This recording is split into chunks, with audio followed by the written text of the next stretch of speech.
Okay, this is day 55, and a lot of folks already have said when I said the Joint Spectrum Set, a DISA or DISA, could block and not send the signals over to NSA, and somehow they'd be able to get away with that. Somehow Hillary could, suppress these signals, these iridium wavelength signals, and it wouldn't get over to NSA.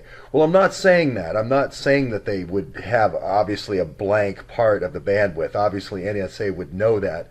So if you don't know what I'm talking about here, I did a film this morning about these Blackberries that are being used for the encryption, and then potentially using these little hotspots or ghost spots, which are these iridium transceivers here. Okay, so what I was saying was, if you can take out or cancel, you can cancel phone calls. So this is called the wave equation. Sometimes it's called the traveling wave equation, but a mathematical equation is actually generating this graph here. Okay, and this wave traveling through space, two fixed points, and it's traveling through space. So it has a time component. The key is it has a time component to this wave function, and it's hyperbolic partial differential equations. I don't know all that math, but I do know this is a traveling wave. Sometimes and I'll get to a standing wave here in a second. But if I had the opposite, let's say as this was moving along, I could put an opposite wave with it, exactly opposite in time of this wave, it would cancel out to a straight line. Meaning, if that was a phone call, I could cancel it out, so it would be no phone call. Or the wave of my voice right now, if I did it exact opposite, it would cancel out. If it was exact opposite in time, I could cancel those conversations out. So I could take all the Iridium phone conversations, okay, that are going up and down the wire, and if I cancel out my conversations, then I then give that over to NSA. I'm good to go. So here's a good example. Let's say there's three different conversations going, right? Let's say my conversation is the red one going through here. That's called a standing wave because it's not moving up and down, right? So I just do a cancel on that, and let's say I'm Imran, and that's my phone conversation. Boom.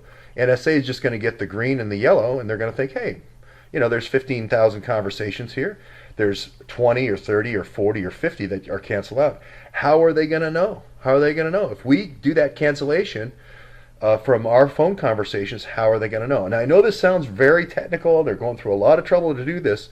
But if you're making $1 trillion a year in drug trade, it's worth it. So how would you do that? Well, you would get what's known as a D-wave computer, which is a differential wave computer, right?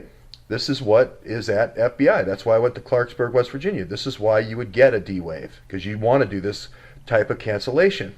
Okay? Now, it's also good for picking out terrorist conversations, but if you're running an illegal drug network, it's great for canceling out your conversations, right? So if you don't remember that, and this is going to become important as we start cracking getting further deeper into this.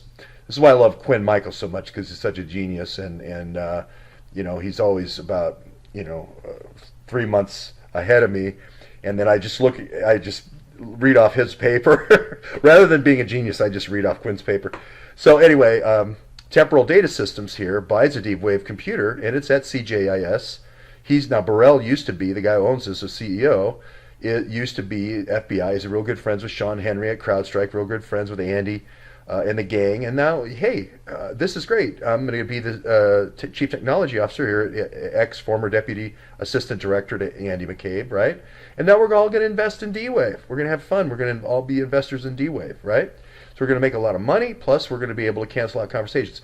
Now, am I saying Andy McCabe is doing cancellation of Imran's phone calls? Well, if you put it under the color of law, and you say this is a color of law operation, and you say this is a DHS operation, now I can suppress this. And then Imran can make the decision about what he wants to use with the masked phone conversations. So instead of unmasking, which is what they did to Trump and did to Gorka and did to Bannon and did to Flynn and did to all these other folks, this is the opposite, which is masking. So is that what they're doing? Who knows? But I thought I'd put it out there. Again, this is obviously conjecture, but if I was Andrew McCabe, this is what I would do. If I had a spy ring that was being enabled by somebody like Fusion GPS, and I was paying people to have these Iridium phones and an Iridium network and so forth, I would do this. I would mask out all those conversations and then give it over to NSA. And now, of course, that I've said it, NSA can look at that. They can look at their original feeds and so forth, do a differential wave comparison between the two, and say, hey, wait a minute, we're not getting what you guys sent over. They could do the opposite of this process, basically, which is there's a composite wave, a fourth wave that's made out of all these waves, and then they could do deconstruction and say, wait a minute, we're missing. That could actually infer what that wave is. So you can actually figure out the conversation if I had the resultant wave and then the one that's masked. You can actually figure out what the resultant conversation is. So, Admiral Rogers, if you're listening, that's the answer to the test. And we'll move on to other stories and get off this math hard stuff.